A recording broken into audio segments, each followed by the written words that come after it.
এই 5 মিনিট আগে আমার সাথে ঘটে যাওয়া একটা ঘটনা আপনাদের সাথে শেয়ার করতেছি আর কি। মানে আমি আসলে খুব মনের ভিতরে একটা ভয় কাজ করতেছে এখনও। যাই হোক, সেটা হচ্ছে আমি আমাদের একটা প্রজেক্টের বিষয়ে বিদেশি একটা ভাইয়ের সাথে কথা বলতেছিলাম। কথা বলতে বলতে অনেকক্ষণ যাবৎ আমি হঠাৎ করে একটু তাকায় দেখি যে আমি আসলে কিছুই চিনতেছি না। আমি কিন্তু আমার এলাকার ভিতরেই কথা বলতেছি আর কি, কিন্তু হঠাৎ করে তাকায় দেখি আমি কিছুই চিনতেছি না, আমার চারিদিকে কিছুই নাই আর কি, মানে অপরিচিত জায়গা। আমি হঠাৎ করে থতমত হয়ে গেছি, মানে কি করবো আমার মাথায় কাজ করতেছে না। মানে এমনটা হয়েছে আমি উল্টাপাল্টা দৌড়ানো শুরু করছি আর কি ওই অবস্থায়। এখন আমি কি করব কিছুই বুঝতেছি না।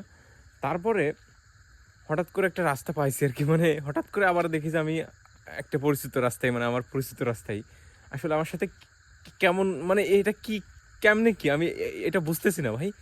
মানে আমার এখন হাসি পাচ্ছে, কিন্তু আসলে কি হলো আমি কিছুই বুঝলাম না। আপনারা যদি একটু জানেন অবশ্যই বলবেন। আমি আসলে হাসতেছি এখন, কিন্তু মনের ভিতরে মারাত্মক ভয় কাজ করতেছিল, এখনো কাজ করতেছে আর কি। যাই হোক, কি হয়েছে আমার সাথে কিছুই জানি না, আমি কিছুই বুঝতেছি না। আপনারা যদি জানেন একটু কাইন্ডলি বলবেন।